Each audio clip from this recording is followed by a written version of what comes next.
Good morning, everyone, and welcome out into the courtyard here at Bethany. Blessed to have you with us today.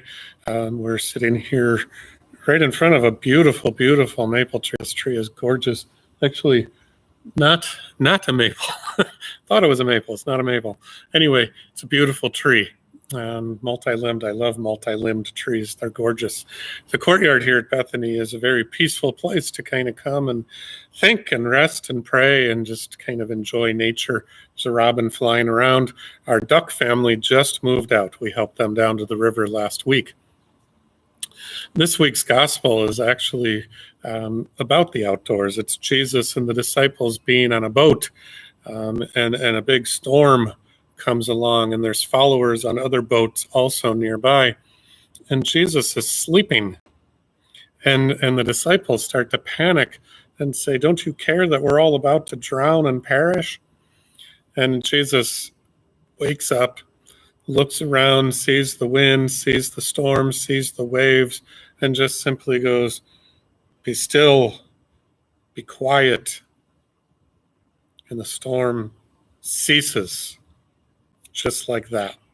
It's pretty amazing, the fact that Jesus can completely control that storm, that Jesus can calm the storm, if you will. I always kind of get a kick, though, out of the fact that you've got this moment. I don't know why. Maybe it's just my way of looking at things or my sense of humor, but Jesus, I have this vision of him as they all stand there yelling, "We're going to perish, we're going to drown, don't you care?" Just kind of Jesus waking up and nonchalantly looking and going, "No, you're not." First of all, Jesus is in the boat. He's not going to let that happen. He knows that. Secondly, it's this idea of their panic versus Jesus' calm in that moment. And I wonder how often in our lives we panic. We start to get afraid. We start to cry out in prayer, "Lord, save us." And Jesus is sitting there going, "It'll be fine." Kind of like a parent to a child. Don't panic.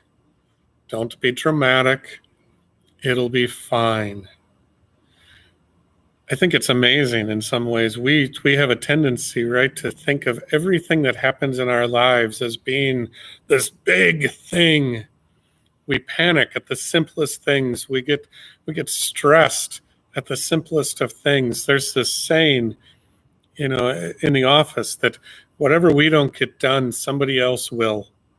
If I don't get to this today, somebody else will get to it. We're a team. We work together. The idea being that you don't have to take all the stress of the world on your own shoulders. We work together. Jesus with the disciples was like that. He was the Lord. I mean, they were walking around with the Messiah each and every day. The idea that they should have felt incredibly stressed or pressured, I don't know. I mean, I get it, because they cared deeply about what they were doing.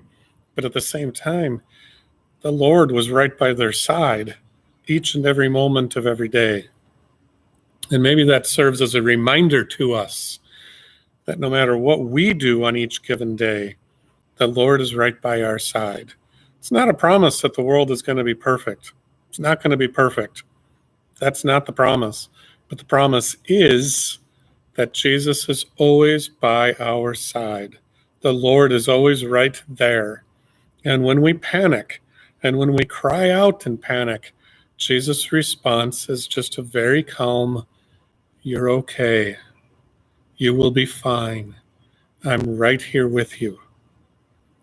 What a beautiful thought, that the Lord is ever by our side and that things will be okay. We don't need to panic. It shows up many times throughout the Bible. I forget what the number is. It's a ridiculous number. The words "do not be afraid" or "be not afraid" show up repeatedly throughout the Bible.